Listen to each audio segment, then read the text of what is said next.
Hello everyone and welcome to the channel. I'm Emmanuel, I am a Boeing 737 pilot and a member of PMDG's tech team. In today's video we're going to talk a little bit about the different equipment options that are available in the PMDG 737 and what an old 737 and what a new 737 might look like. So let's get right into it. We have our equipment options available in the FMC over here.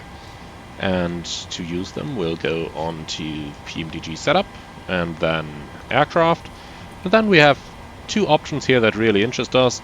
The first is the equipment and the second is the display option tab. We'll start with the equipment tab, and the first page is about the Autoflight Director system, and probably the most noticeable change that you can get with the different equipment options all over the airplane is the MCP type.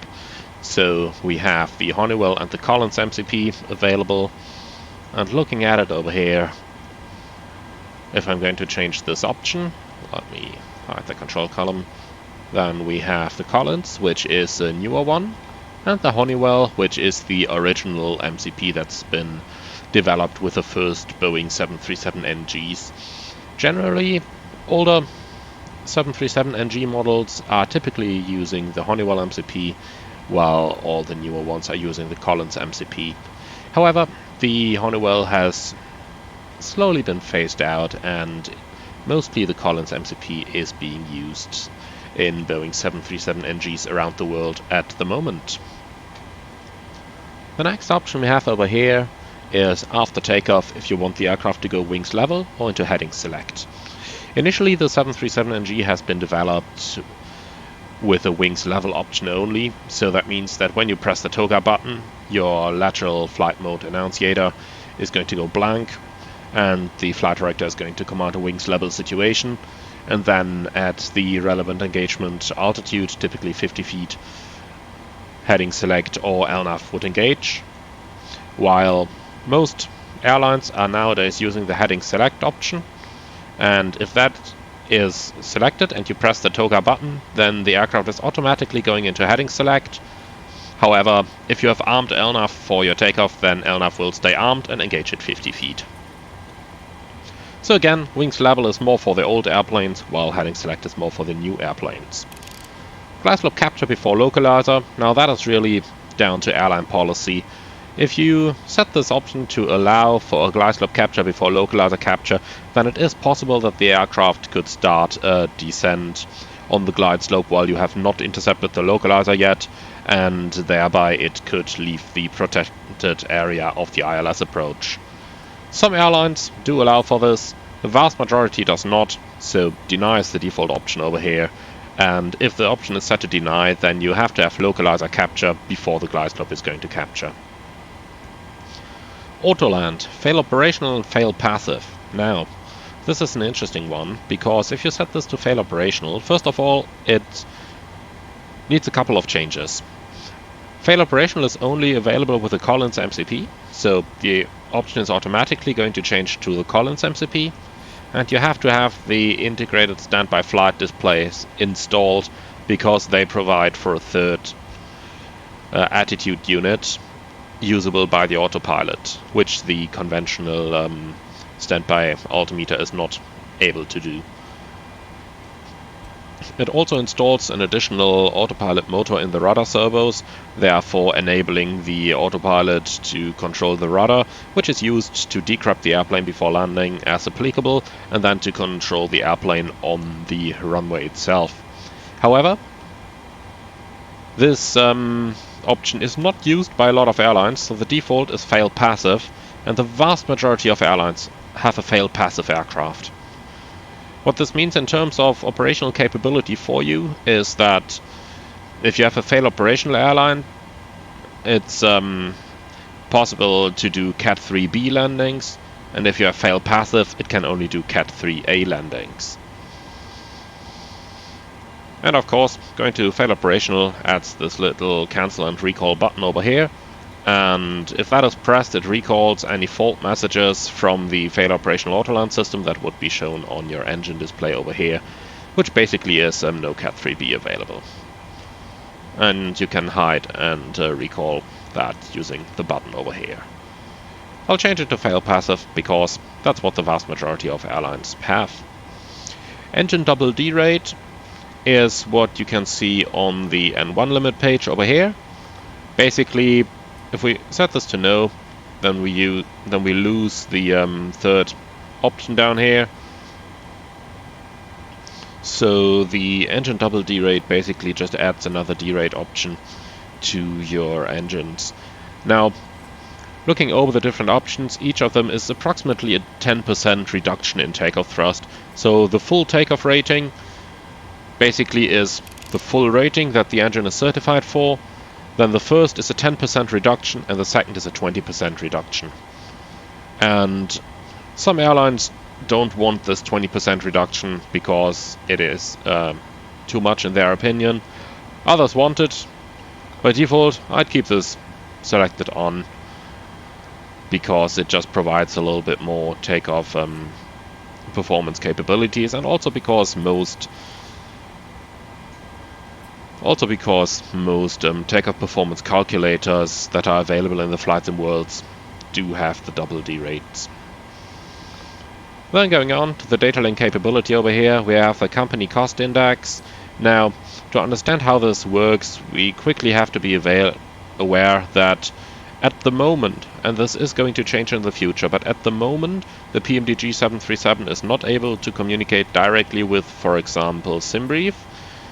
So in here you simply select the cost index that your company is using. So for example, cost index 30 when you're flying Air Berlin. And then when you use the performance init request button on the performance init page over here, then it's going to put that cost index in.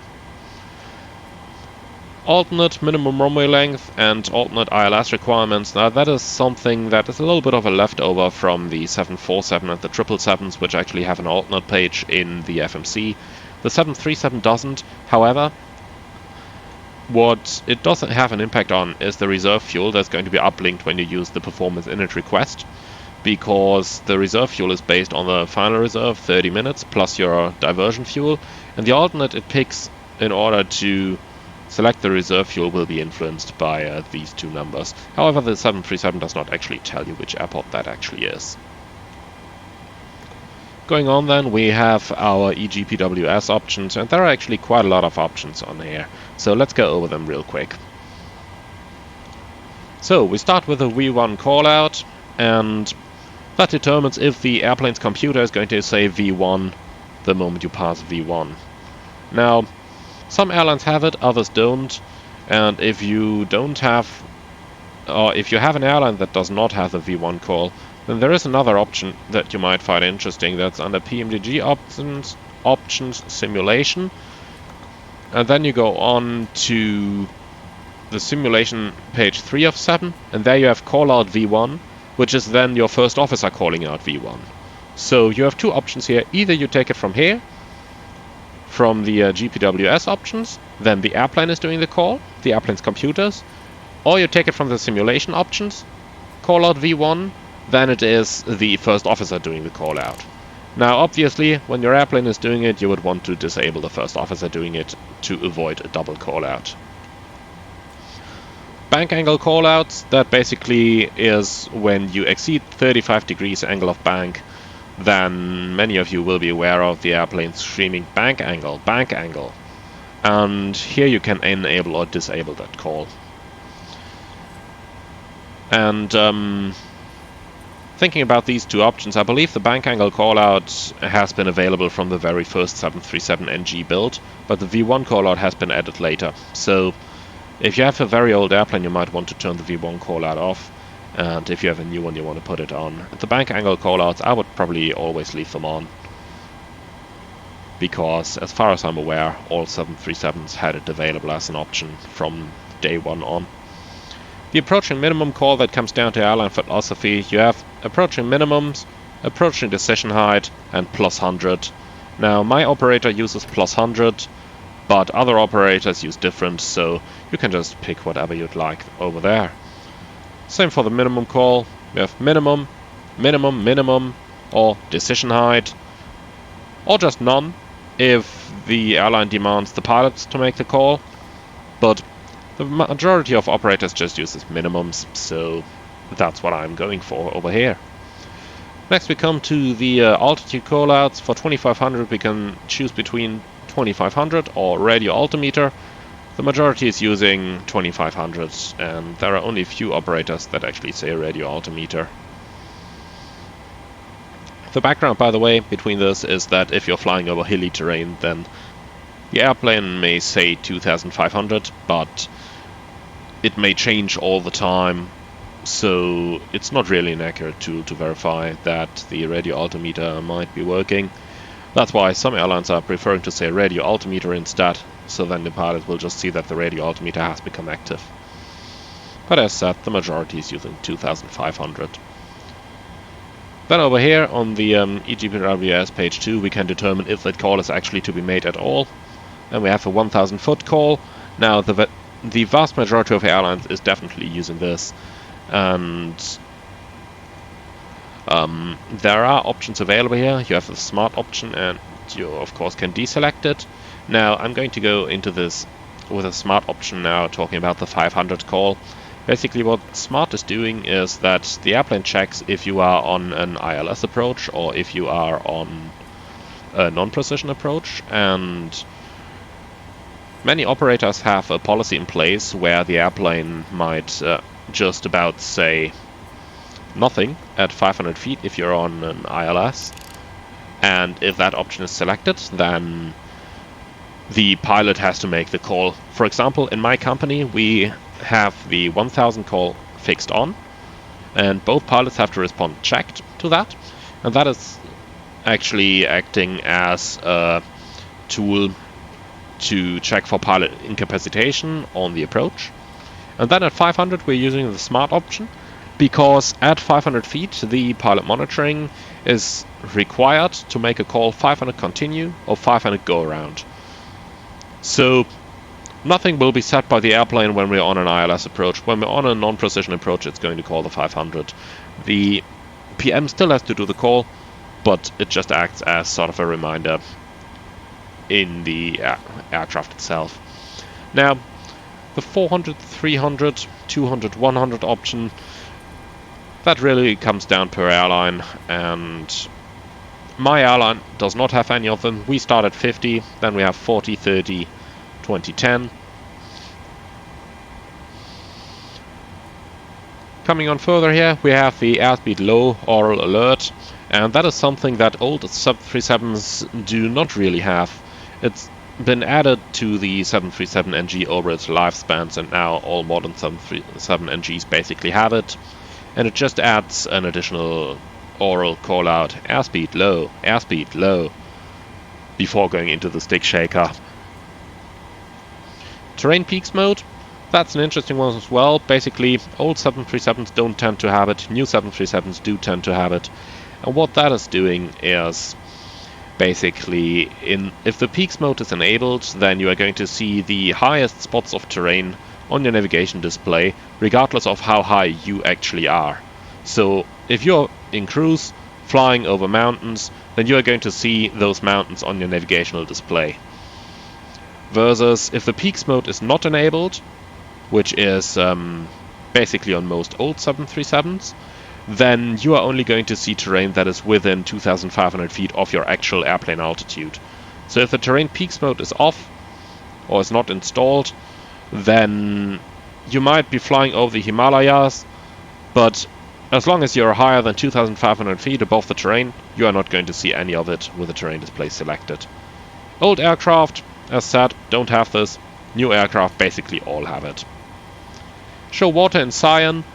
If you know the Airbus's terrain display, then you will know that it is showing the ocean all the time. And in the 737, the vast majority of operators does not have it. That's why this option defaults to off. But some operators have this. Then you're going to see blue wave symbols on your navigational display for large bodies of water, like oceans or very big lakes. Going on, the Etob certification. Now, I'm not 100% sure when Etobs has been introduced for the 737, but the vast majority of airlines don't have Etob certification on their aircraft. Some, primarily holiday airlines, do have it, so that they can fly summer portions over water, for example going out to the Azores or to other remote places, or for example, probably most noticeable actually, to Hawaii. There you will need an Etob certification, so those operators are likely to have it, while other airlines probably won't. Associated with the Etob certification is a dual battery package. A standard battery in the 737 is going to last for 30 minutes. With the dual battery package, you will get 60 minutes of a battery in case all AC power sources are not available. This option is available under the Etob's page over here, but it really is used by some other airlines as well that do not have an Etob certification. So, for example, Ryanair does have the dual battery package installed on their aircraft. Etob's cargo fire system, that simply changes how the cargo fire extinguishing system is modeled. Boeing offers 2 cargo fire suppression options in the 737, which is either single bottle or dual bottle. Obviously, the dual bottle system provides greater extinguishing capabilities than the single bottle system, which is why Etob certified aircraft are required to have the dual bottle system on board. Now, just be aware that if you have, for example, not selected either of the 2 options, which are required for Etobs, and then you go Etobs yes, the options will automatically be added to your aircraft. Going on, we can select a couple of default altitudes to be used in your FMC, and these can be seen, for example, if you go on the takeoff page 2 of 2. Over here it by default inserts engine out, acceleration height, thrust reduction height, and if you use the cutback option, also the cutback altitude. Now, basically, the default acceleration and reduction altitude are going to depend on your airline and where you are flying. A German operator is likely to have a default acceleration altitude of 1,500 feet, since that corresponds to the German noise abatement departure procedure 2, while, for example, a British operator or an Irish operator may have 1,000 feet selected in here, because that corresponds to the EASA standard. The thrust cutback altitude is also for the cutback option down here, which basically is some option to provide some additional noise protection by significantly reducing thrust shortly after takeoff. For example, if you're flying over a very noise sensitive area right after takeoff. Now, I'm not aware of any operator in Europe actually using that option, but in here you can select the default altitude. And the default restore altitude is also for the cutback option, so if we use the default values of 800 and 3000 feet, it would mean the thrust would be cut back at 800 feet to a very low thrust setting that's still unable to climb, and then at 3000 feet it would go back to the normal climb altitude. Next up is the default transition altitude. That is what you're going to get on the performance input page in here. Now, every 737 that I've ever flown does not use a default setting over here, but is actually able to read the transition altitude from the IRAC file. So that is something that, as far as I'm aware, PMDG does plan to add in a future update as soon as the navigation database actually allows for it. And therefore, I would recommend you, if you are flying, for example, based out of the UK, I would select an altitude of 6,000 feet in here, since that's the normal transition altitude in the UK. And if you're flying in the United States, 18,000 feet, like we see as default here. In many European countries, 5,000 feet, and so on. Similarly, on the next page, the default transition level is the same thing, but in the descent forecast page, transition level up here. Again, the real aircraft inserts the transition altitude from the navigation database in here, and just like on the previous setting, I would recommend you to set it to something that is going to be used most of the time. Default engine out acceleration altitude, again here that's on the takeoff page number 2, and if you're using VNAV for the takeoff, then at 800 feet, for example, like we have it in here, it's going to command the acceleration in case of an engine failure.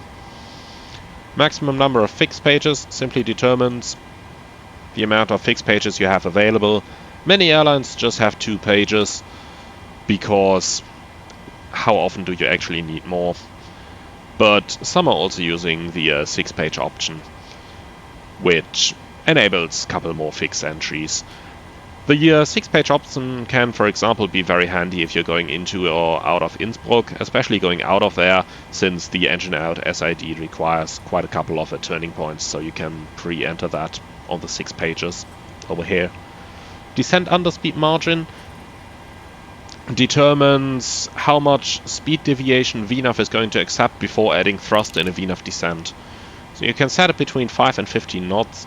The vast majority of operators is using the 15 option in here, so that means that when you are in a VNAV path descent and your speed is going below the commanded speed, then this setting determines when the aircraft is going to add thrust to accelerate again to the commanded speed. So 15 is set as the default. Some operators are using 5 because they want to fly a bit more precisely, while others prefer constant thrust setting, as in constant idle thrust while accepting a slight loss of airspeed. If you go on, the auxiliary fuel system is something that's particular to the 737-900ER and to the Boeing business jet. That's why it's disabled in this one. We are sitting in a standard 700 aircraft right now. And in here, if you turn this on, you can select up to 5 additional tanks in the forward cargo hold and 4 tanks in the aft cargo hold. And that basically is an additional fuel tank or several additional fuel tanks that can be installed in the aircraft's cargo hold to increase the fuel capacity up to about 32 tons, thereby enabling long-haul operation in the 737 BBJ, or enable longer range operation in the very heavy 737-900ER. So the 900ER, due to its size and due to its weight, has a bit of a range problem if you don't have additional tanks installed. However, it does have a very big cargo hold, so if you have an operator that has, for example, a business class, then chances are you're not going to have more seats in a 900ER than a low-cost operator may have in an 800. And that means that additional cargo space is typically available, so you can install extra fuel tanks in there to enable a further range of your aircraft. Similarly, on the Boeing business jet, you will hardly load any cargo at all. That's why you can just put fuel tanks into the cargo holds to increase the range of your aircraft, up to around about 5,500 to 6,000 nautical miles. Going on to the instruments, we have different choices of standby instruments in here. So, for example, standby instruments, right now we have the ISFD only, integrated standby flight display is what that means. Then we have a choice between going to the analog instruments. Those you would typically find on older 737s. And then we have the option for the ISFD with the analog radio magnetic indicator. And that is what, as far as I'm aware, most airlines have installed on their aircraft nowadays. And then finally, we also have the option to have the ISFD only. Do note the change in sound. I'm just going to shut up for a moment, since I'm talking about for like 15 minutes right now anyway. So I'm just going to shut up for a second and change this from ISFD to the analog, and note the difference in the flight deck ambience sound.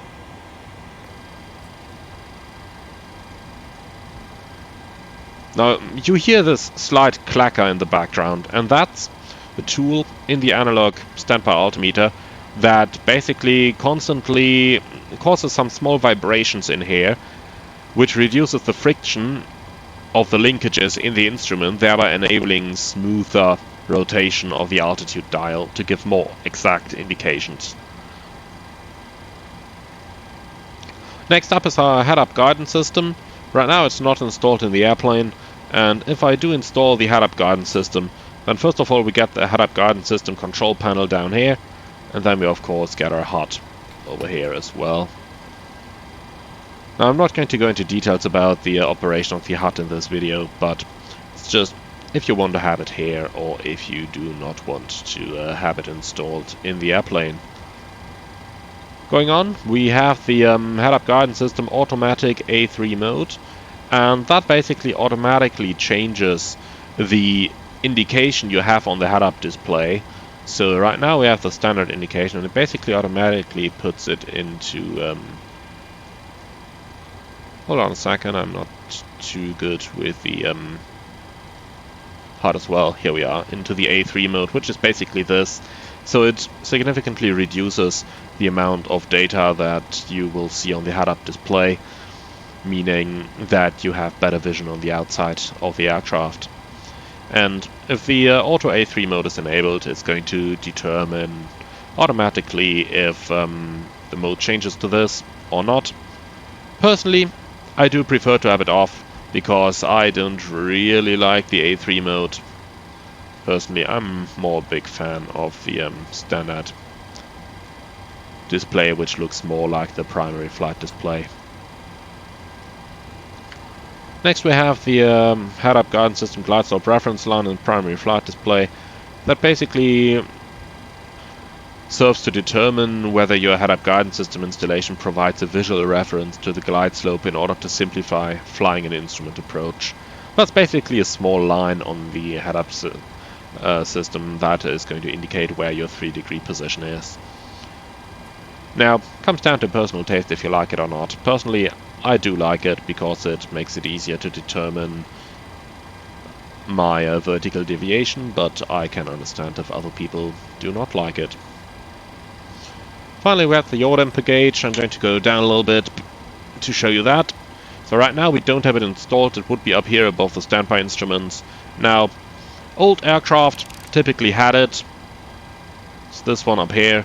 Old aircraft typically had it to indicate motion of the yaw damper, while new aircraft usually don't have this tool or gauge, because the yaw damper is a fully automatic system anyway, and there is not really a lot that can be gained from this gauge in terms of the piloting view.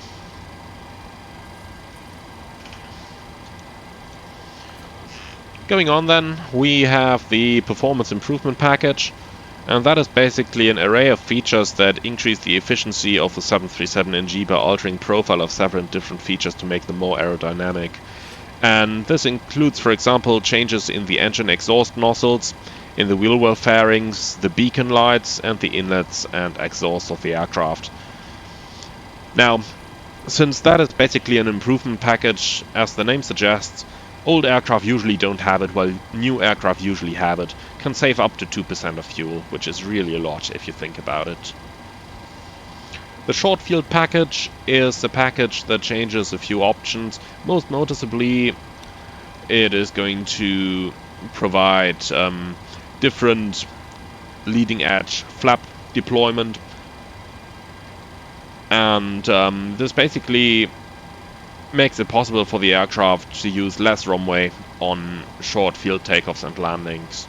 So whether this package is installed or not depends on the requirements of the operator, and it can increase the performance limited takeoff weight, of course depending on the conditions, by up to 2 tons. So if you have an operator that's flying, for example, into many holiday destinations that have short runways, or that have, for example, usually very hot conditions, like, for example, in Egypt, then the short field package is probably going to be installed on those operators' aircraft.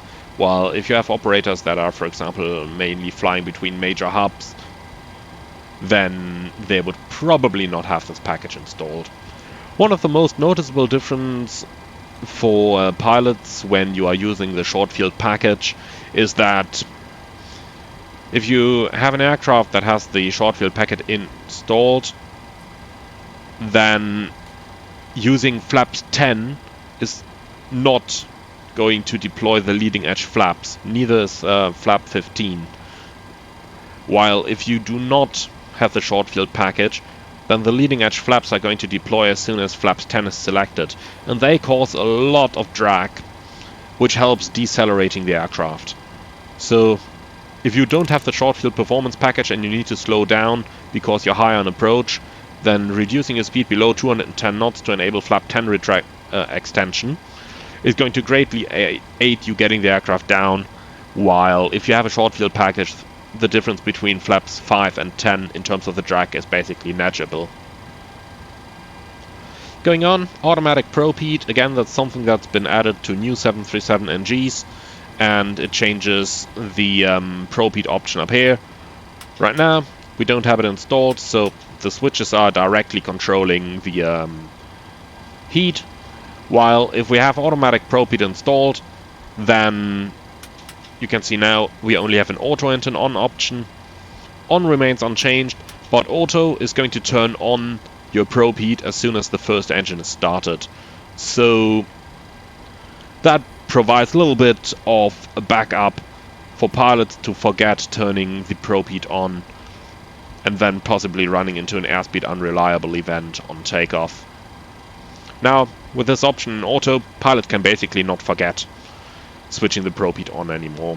On newer 737s, I typically find this option to be installed, while on older 737s it's typically not available. However, there are airlines which have retrofitted this package to their complete fleets.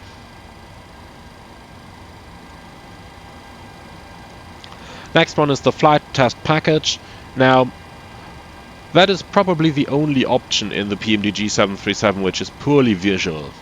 So, if I do enable this option, then you are going to see this thingy hanging down from the rudder of your airplane, and that is something that's that includes additional sensors, and those would typically be or you would typically have the readout of those sensors from a box that would be located on the top of the MCP. Now, as said, it's purely visual model enhancement and does not provide any data display anywhere on the flight deck. So, might look fun to have this if you're flying a Boeing test airplane in the factory, but airlines of course don't have this installed. Next up, you can choose between your brake package whether you want to have carbon brakes or steel brakes. And carbon brakes are more expensive to fit than steel brakes, but they do last longer. And the primary advantage to carbon brakes, however, is that you will not get the brake fade from extremely hot brakes. Whereas if you're using steel brakes, they are a lot more effective when they are cold rather than when they are warm. So my operator, for example, is using steel brakes because they are just cheaper, and because we typically need the most braking energy at the beginning of our landing or at high speed during an RTO when the brakes are cold anyway, while carbon brakes are most effective when they are warm and they don't have this brake fade effect that would reduce your braking action while the brakes are hot. So, as said, this is really an option that you can choose from. Now, most old airplanes tend to have the steel brakes, but it depends on the operator's preferences whether you have carbon or steel brakes, and I would not make any distinguishing here between old and new aircraft and which option you actually want to fit. The next option, however, is another great difference between old and new aircraft. Now, right now we have LED controlled lights. So, noticeable difference here. You don't have the retractable landing lights if you have LED lights. And the LED lights are a lot brighter at night than the conventional original lights in the 737. Now, the brightness of the lights is something that was really difficult to simulate within MSFS, so that is not as pronounced in the simulator as it is in real life. But for you, the biggest difference is going to be original lights. You have 4 landing lights up here, and with the LED lights you only have 2 landing light switches. Now, there is another option here, that is the pulse option. So normally the landing light switches are just on or off, but there is this pulse option available. Let's have a look at what that looks like from the outside. And you can see how the lights are changing between the left and the right lights. That is an option that's been built to, first of all, increase visibility of the aircraft during night, but then most importantly, to scare away birds. So, for example, Alaska Airlines is using the Pulse option because of the high risk of bird strikes in Alaska. And this really helps against bird strikes. The option is available as a retrofit for both the LED lights and the original landing lights. And talking about which system is available for which aircraft, now obviously the original system, as the name suggests, has been developed or has been delivered with most 737 NGs that have been delivered in the early times, whereas basically all newer 737 NGs are equipped with the LED lights. The Pulse option is actually very rare, so you don't see that too often. Alaska Airlines actually is the only airline that comes to my mind right now that even has it at all. But personally, I do prefer the LED controlled lights, or the LED lights, not LED controlled of course, because they just provide a much wider shine of light on the outside. Eyebrow windows. Now, original 737 NGs had them. Those are the windows we have available up here, while all the new aircraft basically have the window spaces covered like this. So, new aircraft have them covered, old aircraft, they might still have them as a leftover from the original 707 that the cockpit frame has been designed for, or the 727 or the original 737. So, you can use them on old aircraft, while new aircraft typically have the frame covered. Cabin layout, you can choose between you having a 2-class or a single-class layout. Now the 2-class adds a business class in the front. If we look over here, right now we have a first class and an economy class, adding to a total of 128 seats in the 737-700. If we go to a single-class layout, we have 148 seats available in total. Air stairs installed or not. The air stair is an extendable stair that is located below the one left door. So some low-cost operators as well as most Boeing business jet operators have the air stair installed, while other airlines that typically use jetways don't have it installed because the air stair does add quite a significant amount of weight to the airplane. Next we have the cutoff switch style. That refers to the engine start switches down here.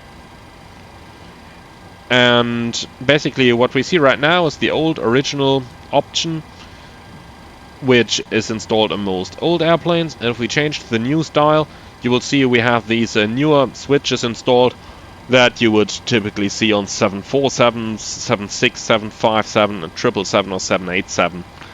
Now, one difference here is that at the top of the switch we now have the firelight. You can see it illuminating over here, while on the conventional switches, of course, there is no such lights installed. New 737 NGs typically have the new switches, which by the way also changes the park and brake switch, while old 737s, as the option itself suggests, have this original 737 start lever design. Going on, we can select between different Wi-Fi antennas. Now, by default, we do not have a Wi-Fi antenna installed on the top of our aircraft, but we can install one if we go in here, and we have different options for that available as well. So we have the 2 Ku band. This is what it looks like. And then we have the Ku band.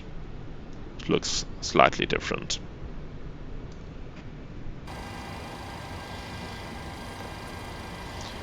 And of course, old 737s don't have the Wi-Fi antenna, since Wi-Fi wasn't a thing in the 1990s. New 737s really depends on the operator. Some have it, others don't. So make your own choice. Yoke checklists are the checklists we have up here, and you can either have them or not. Now, most operators have them, some don't, and whether you have them or not really comes down to your particular operator.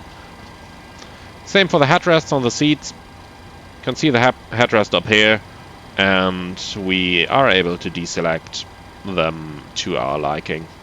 Now, some old aircraft didn't have them. The vast majority has them, however, so well, if in doubt, I would just put it on, because as said, most 737s do have them. Auto ignition is an option that changes the center position of the ignition switches up here, and the auto function sets the ignition control to automatically protect against flameouts. Most noticeable difference is that normally when you turn on the anti-ice you need to put the switch in continuous and then put the engine anti-ice switch on. And if you have the auto on option available, you don't need to set it into continuous anymore. And this is what it looks like. Now you have auto in here instead of off. Now you can just put the anti-ice switch on. Again, that's an option which was only available for new aircraft as far as I'm aware. However, the majority of operators, even of new 737NGs, don't have this option installed in their aircraft. Going on to the display option, we have different types and different styles available for our displays. So the first one is grayed out right now. I'm recording this in July 2022. And that option basically made it possible to decide if you want to have the, let's call it, conventional 737NG style instruments, like you can see it right now, or if you want to have an EFIS map style layout, which basically is a layout where you have an airspeed indicator up here that looks like the old school round instruments that you found on the 737 Classic. Then you'd have the ADI, you have an RMI down here, HSI, altitude indicator and a vertical speed indicator, and then you basically have a half-style navigation display over here only. That option was offered by Boeing for those operators that were operating the 737 Classic and the NG at the same time, to provide a common-looking panel layout in the 737 cockpit. Now, as operators have phased out the Classic, most operators shifted to the PFD-ND layout like we have it right now, and I'm actually not aware of any operators still using the EFIS map layout right now. So this layout is most prominently used on older 737 NGs, where the operator has still been operating the NG and the Classic at the same time. For example, Air Berlin has been using it for about 5 years from the moment they got their 737s, and then after the last Classic was gone, they've changed to the PFD-ND layout that we see right now. Ground speed display basically is for the ground speed below the speed indicator on the primary flight display. It's either off or on. Depends on the airline if you want it, because the ground speed is always available in the top left of the navigation display, so that kind of makes it a nice to have feature over here, but it really doesn't make much of a difference. My operator doesn't have it, because we just don't see any additional use in it. Other airlines do have it, and as far as I'm aware, this option is not affected by the age of the airplane.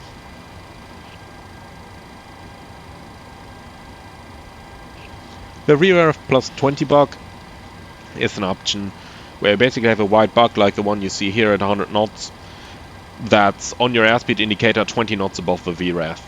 And that option basically indicates the maximum speed that your airplane is allowed to have on approach before running out of the stabilized approach criteria.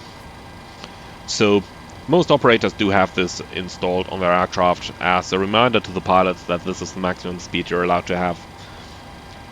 The next option, the 100 knot bug, is the one we see over here. That's just a white bug at the 100 knot line, indicating difference between high and low speed in some operators. Now, the default difference between high and low speed regime is 80 knots in the 737. Some operators are using 100, and you have the white bug available there to indicate that. Going on, we have the rising runway option on the PFD. That basically adds a runway symbol down here on the attitude indicator that rises up as you are very low over the ground. That's sort of designed to help the pilot judging the flare, but since we are looking outside anyway, don't really use that option too much, but most operators do have this installed. Next up is the PFD and ND navigation performance scales. Now that's the two green ones you see on the lower middle of the navigation display here. We can select and deselect that option, and basically old airplanes didn't have this, while new aircraft usually do have it available.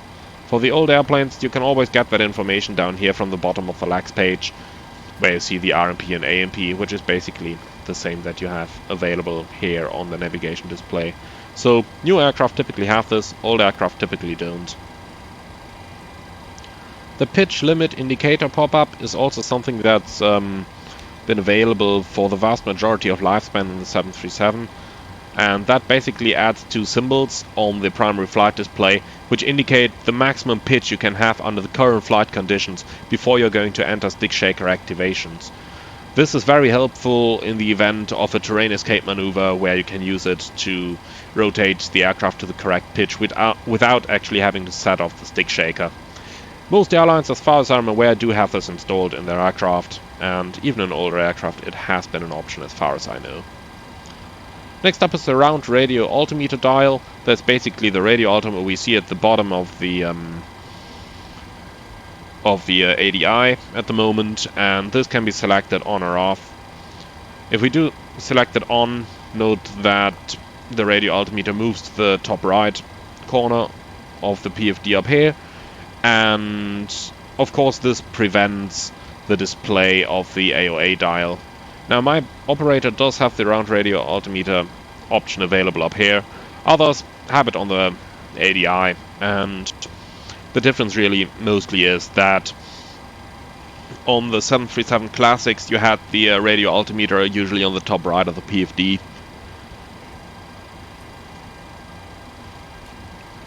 But where it also comes in handy is when you are flaring the aircraft and you are looking outside, then looking at the top of the PFD is a bit easier than looking at the bottom of it. Now, again, comes down to the operator's preference. And finally we have the angle of attack dial. Now, if we have the round radio altimeter installed and we enable the round AOA dial, then that is going to replace the round radio altimeter, which then moves back to the bottom. And this basically provides an angle of attack dial over here.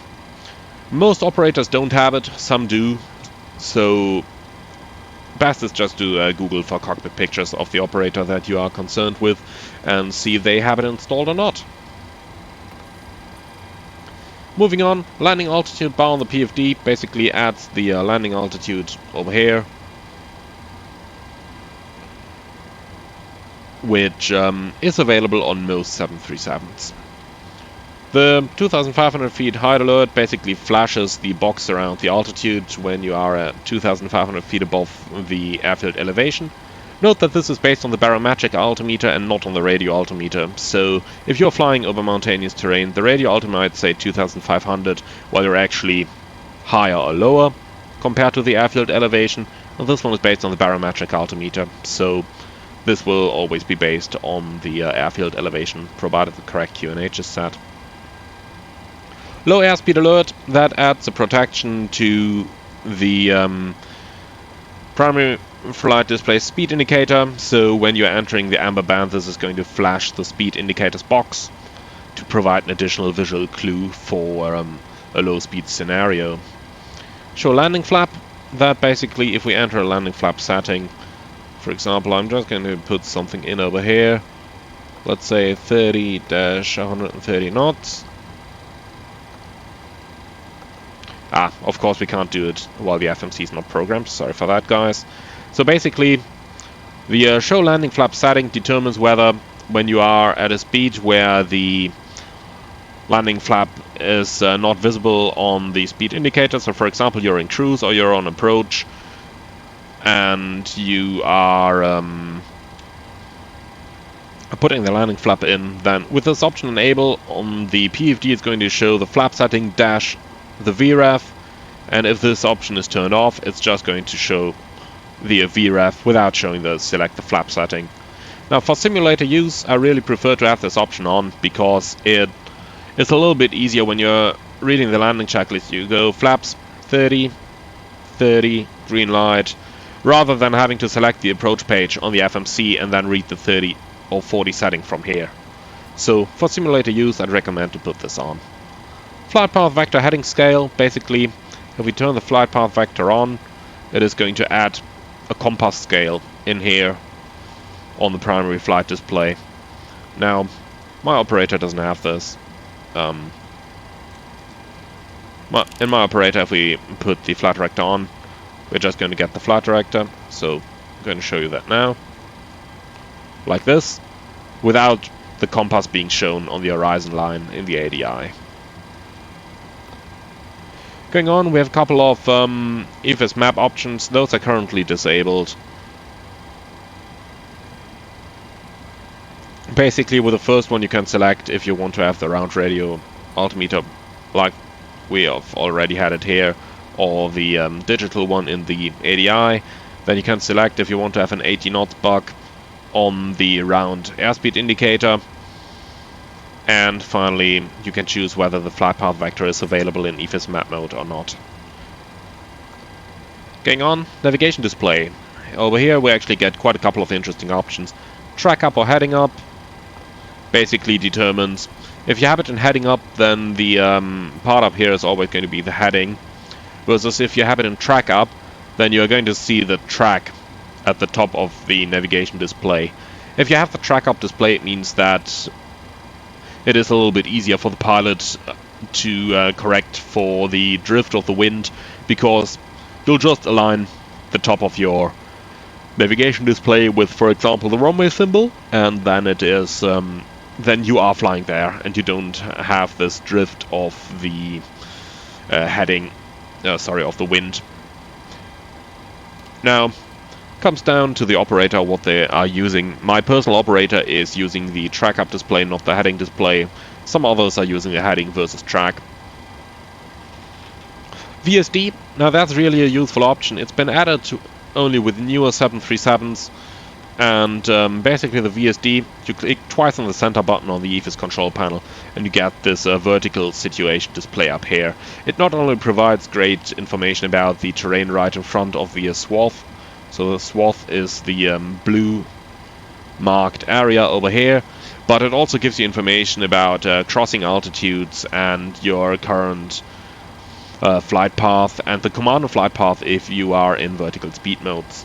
So a very useful tool. Modern 737s typically have it, but not all of them. It comes down to an airline option. Then we have the range arcs. Now, if we have any information turned on over here, like this, we get these wide range arcs over here. Can be selected on or off. Most operators do have them, some don't. Show next altitude constraint is an option that when you have a flight plan entered, the next waypoint is going to have the altitude of its constraint right below it. So for example, if you're inbound to a waypoint that has a 5,000 foot above restriction, then the 5000A would be shown underneath the waypoint name on your navigation display. VOR course lines basically adds green course lines of the VOR around your aircraft. Let me see if I can do that real quick.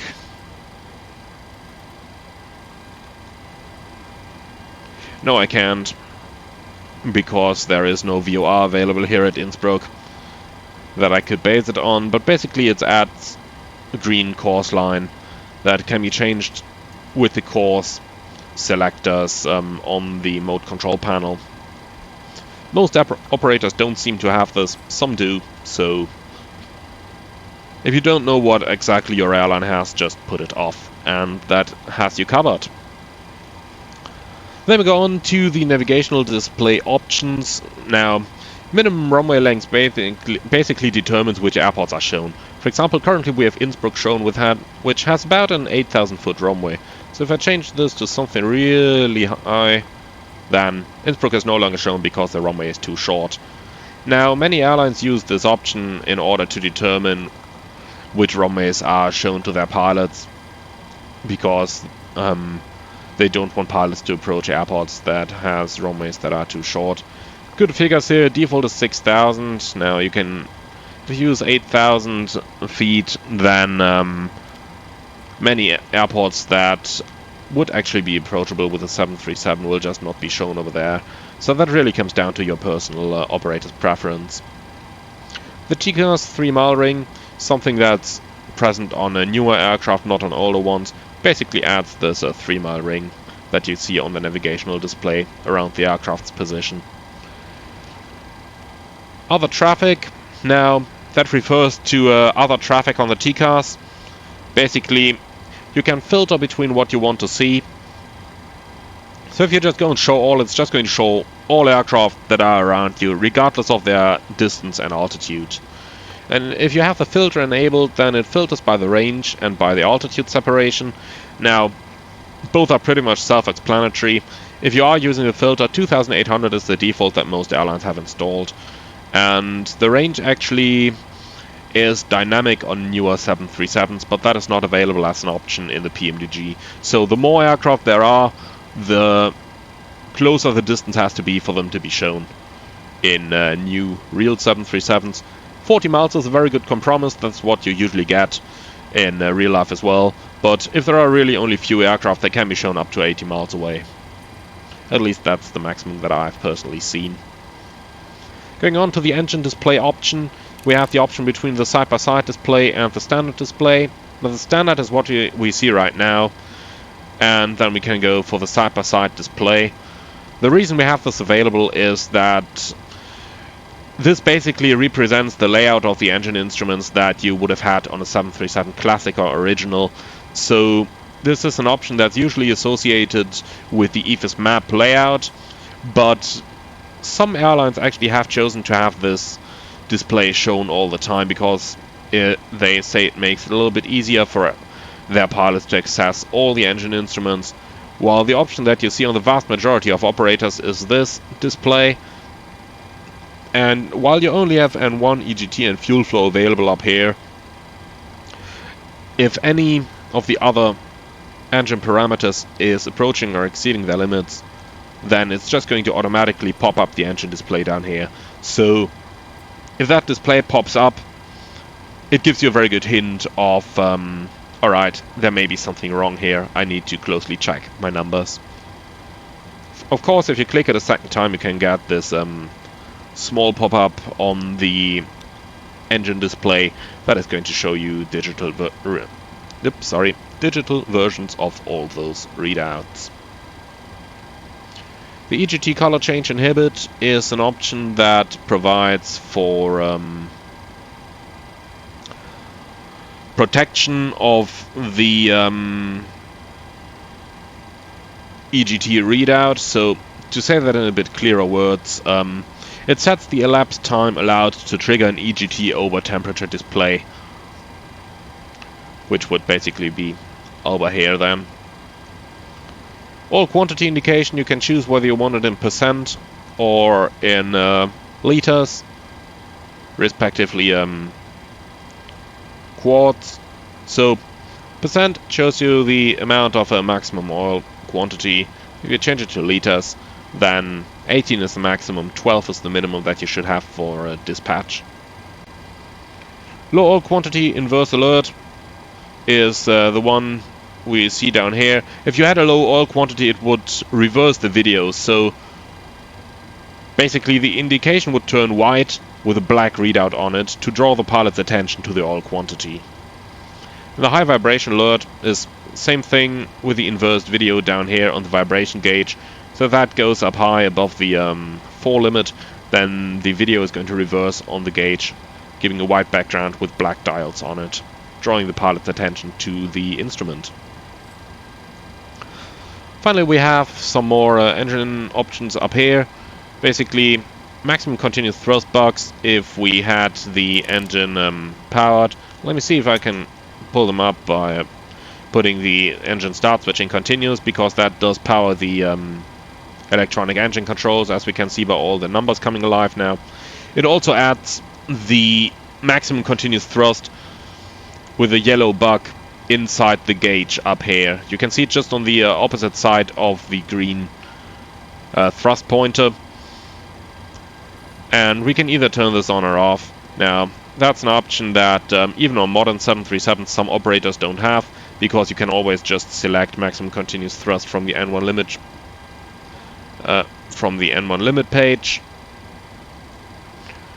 And then we have an option to show the reference N1. That is basically the digital readout above the display over here.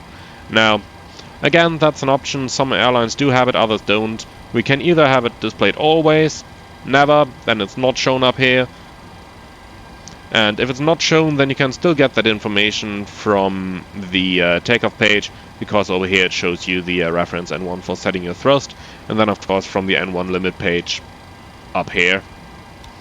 Or from the climb page, you also get your climb N1 down here when you're in climb. And then we have an option to show it only when a D-rate is used. Now, that is a very handy option, because the green box over here are always going to show you the N1 limit from the climb page, but an assumed temperature is not going to change the position of the green box.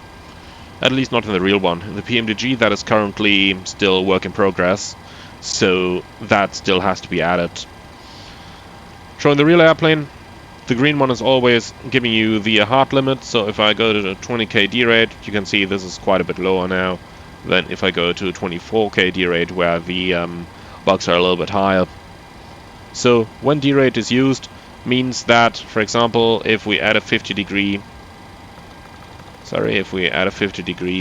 assumed temperature right now, then the PMDG is reducing the green bug. The real one would just keep it up at the 24k limit, and then the green numbers up here would tell you where to actually set your takeoff thrust if you wanted to set takeoff thrust.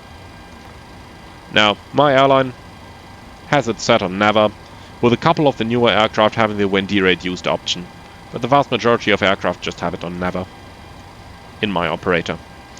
Finally, we get a few more controls up here. Fuel low alert, that basically determines when you're getting the low fuel alert on your fuel gauge.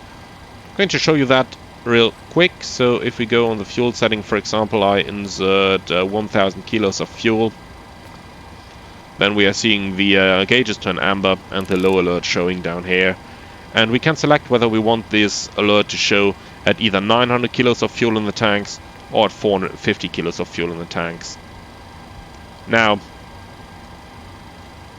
in my airline we have it set to 900 because we have determined that we never want our fuel to go below that, and if it does, then we would get this alert. By the way, the 900 refers to the single tanks here, so 1800 is that lower limit in my airline. While if you set it to 450, it's 450 kilos per tank, and I'm actually wondering why it's showing amber right now, because it shouldn't. Might have found a bug here. Let's see if I change the amount of fuel now. Oop. Interesting. Looks like I've just found a bug. Alright, gonna put that in the bug tracker in a moment.